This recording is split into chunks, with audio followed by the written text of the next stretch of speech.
What's going on, guys? Billy here, and DJI has used the same general remote design for all of their Mavic drones ever since the original Mavic Pro. If you look at the design over the past 4 years, it stayed relatively the same with the occasional changing of custom buttons, flight mode switches, and built-in screens based on the level of drone that it came with. Because of its portability and ease of use, I, amongst others, really enjoyed using this style of remote controller. It was reliable, it was easy to use, and overall it was just familiar, and it seems that DJI thought so too because they continued to use this same design over the past 4 years. Now, all of this changed with the Mavic Air 2 as they totally redesigned the remote controller, which has led me to question whether or not it's actually better than the previous remote design, which for most was perfect in a lot of ways. You guys know from some of my previous review videos that I take remote controllers for a drone very seriously because it's the thing you interact with at all times when you're flying your drone. What is a drone with a good camera and a good flight time if it doesn't have a good remote controller to actually fly it with? So upon first glance, the Mavic Air 2's remote controller reminds me of the higher end smart controller with the built-in screen.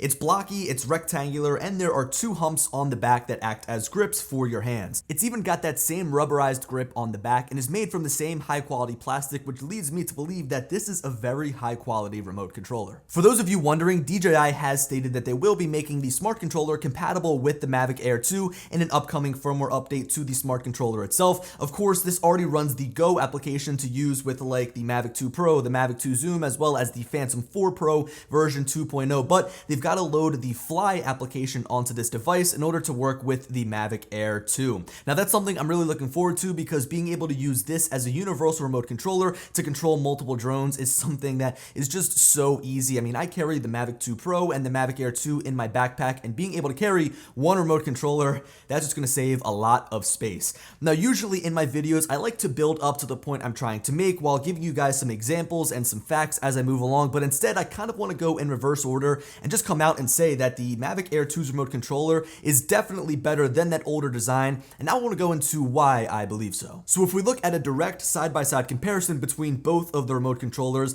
the thickness and width is relatively the same, but the controller is just a bit taller. Regardless, the form factor is still great to travel with, and in my opinion is much more comfortable to hold and fly with, opposed to the arms that fold out to hold your mobile device under that old remote controller. Now, speaking of using a mobile device, it now fits in the top of the remote with this little arm that pops up, and underneath of that is the cable that we'll use to tie into the remote controller. I think it's a welcome change on a Mavic drone to have the mobile device screen at the top of the remote controller because it doesn't feel like I have to hold my phone up really high and spread my hands to properly see the screen. Another great benefit to having the phone screen up there at the top is that the antenna is now directly integrated into this clamp, so there's no need to fold out any antenna arms, which leads to an easier user experience and an overall cleaner design. I also am a huge fan of the independent USB-C port for charging here on the bottom because it doesn't only make it easier to charge over the old micro USB port, but you can easily charge the remote while also flying your drone at the same time. You could also do this with those older Mavic remotes, but you have to switch up the cord layout to make use of the full-size USB-A port at the bottom, which was always a pain. Now, a design feature that both of these remotes share is the removable sticks, which cleverly stow away for easier travel.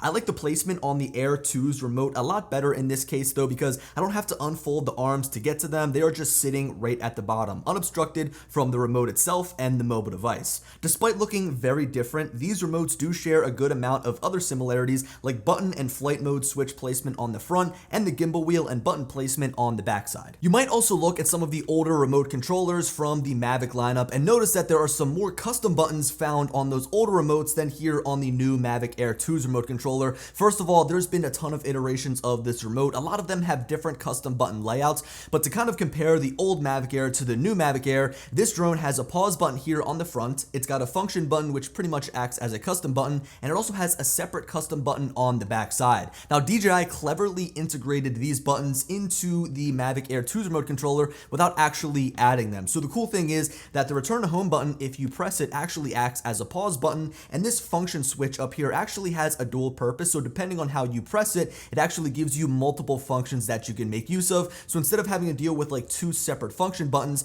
it's right here next to the stick for easily pressing it and easily accessing it. So The Mavic Air 2's remote controller is definitely a welcome change. I would really be interested to see what they do for like the Mavic 3. this is just total speculation, but how would they beef this remote controller up to make it feel a little bit more pro for the higher end drone? I feel like they could potentially add in a small OLED screen here at the bottom to give you important flight telemetry. I mean, I could just imagine that right down there would be a great spot to just put a single strip, like a single screen that shows you like flight information, your height, your altitude, your speed, your satellites. I think that would be pretty awesome. But for me, my controller, my go-to option is the smart controller. I actually just picked this up. I'm going to be making a video on it soon.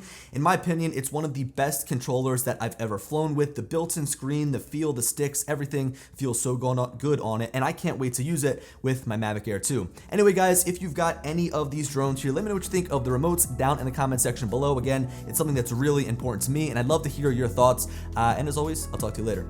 Peace.